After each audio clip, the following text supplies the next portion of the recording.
Telangana secretariat ఉద్యోగులకు ముఖ్య గమనిక. అటెండెన్స్ విషయంలో ప్రభుత్వం కీలక నిర్ణయం తీసుకుంది. ఇక నుంచి ఫేషియల్ రికగ్నైజేషన్ అటెండెన్స్ ను తప్పనిసరి చేసింది. ఎల్లుండి నుంచి ఇది అమల్లోకి రానుంది. తెలంగాణ రాష్ట్రానికి సచివాలయం గుండెకాయ లాంటిది. వివిధ పనుల నిమిత్తం ప్రతిరోజు రాష్ట్రం నలుమూలల నుంచి ప్రజలు ఇక్కడికి వస్తూ ఉంటారు. అలాగే ఇక్కడ వివిధ శాఖల్లో పనిచేసే ఉద్యోగులు కూడా కీలకమే. అయితే విధి నిర్వహణ విషయంలో చాలా మంది నిర్లక్ష్యంగా వ్యవహరిస్తున్నారన్న ఆరోపణలు ఎప్పటినుంచో ఉన్నాయి. సమయానికి రాకపోవడం, ముందుగానే వెళ్లిపోవడం సాధారణమైపోయిందని ఇప్పటికే చాలా ఫిర్యాదులు కూడా వెళ్లాయి. దీంతో వ్యవస్థను గాడిలో పెట్టడంపై తెలంగాణ ప్రభుత్వం దృష్టి పెట్టింది. ఈ నెల 22 నుంచి ఫేషియల్ రికగ్నిషన్ అటెండెన్స్ అమలు చేయాలని ప్రభుత్వం ఆదేశించింది. దీనికి సంబంధించిన సర్క్యులర్ మెమోను రాష్ట్ర ప్రభుత్వ ప్రధాన కార్యదర్శి శాంతికుమారి నిన్న జారీ చేశారు.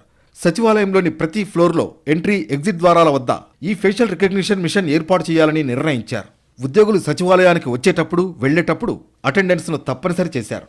సర్క్యులర్లో ఇదే విషయాన్ని స్పష్టం చేశారు. కేవలం ప్రభుత్వ ఉద్యోగులకే కాదు, కాంట్రాక్ట్, అవుట్సోర్సింగ్ ఉద్యోగులకు కూడా ఫేషియల్ రికగ్నిషన్ అటెండెన్స్ వర్తించనుంది. ఇప్పటి వరకు రిజిస్టర్లలో ఉద్యోగులు సంతకాలు చేసేవారు. అయితే కొన్ని శాఖల్లో ఉద్యోగులు రాకపోయినా అటెండెన్స్ రిజిస్టర్లో సంతకాలు పెడుతున్నారని కుప్పలు తెప్పలుగా ఫిర్యాదులు వెళ్లాయి.